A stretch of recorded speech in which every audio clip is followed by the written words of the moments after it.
Selamat siang pemirsa, apa kabar Anda hari ini?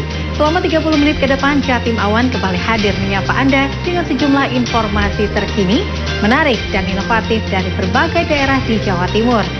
Dan berikut Jatim Awan selengkapnya bersama saya, Fani Patricia.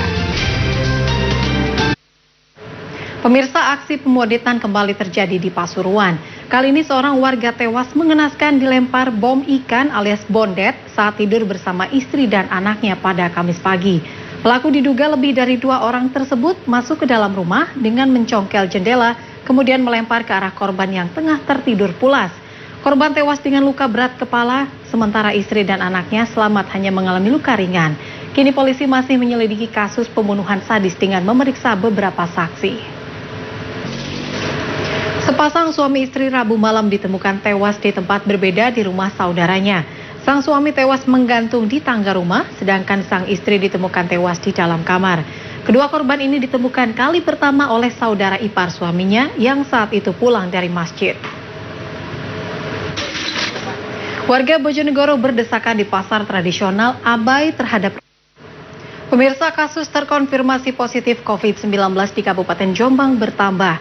Terbaru dari klaster Pelosok Kerep muncul transmisi lokal ke pasar Peterongan. Sejumlah pedagang dan warga setempat terkonfirmasi positif COVID-19. Untuk memutus penyebaran, petugas menutup sementara pasar tradisional tersebut. Di tengah rencana pemerintah menerapkan normal baru, warga di Bojonegoro berdesakan di pasar tradisional. Para pedagang dan pembeli seakan abai terhadap protokol kesehatan. Padahal kasus positif COVID-19 di daerah tersebut terus bertambah. Pemirsa, 3 warga kampung Penele di Kecamatan Genteng, Surabaya harus menjalani karantina selama 2 minggu lantaran diduga terpapar COVID-19. Bahkan 1 warga berusia 60 tahun telah meninggal dunia akibat COVID-19. Ya, terkait adanya beras bantuan COVID-19 yang tak layak dibagikan kepada masyarakat, pihak Pemkab Nganjuk angkat bicara. Informasinya akan kami hadirkan. Menunaikan rukun Islam yang kelima merupakan dambaan bagi setiap muslim. Seorang pedagang perabotan di Kabupaten Madiun yang sudah menyisihkan laba dari hasil berdagang agar bisa berangkat ke Tanah Suci, mengaku sedih lantaran tahun ini pemerintah menunda pemberangkatan haji hingga tahun depan, dikarenakan wabah COVID-19 yang tak kunjung hilang. Terkait adanya beras bantuan COVID-19 yang tak layak dibagikan kepada masyarakat, pihak Pemkab Nganjuk angkat bicara. Pemkab mengakui badan usaha milik desa selaku penyedia belum berpengalaman dalam memasok beras dengan skala besar. Meski begitu, ada itikat baik dari penyedia yang langsung mengganti beras dengan yang layak makan.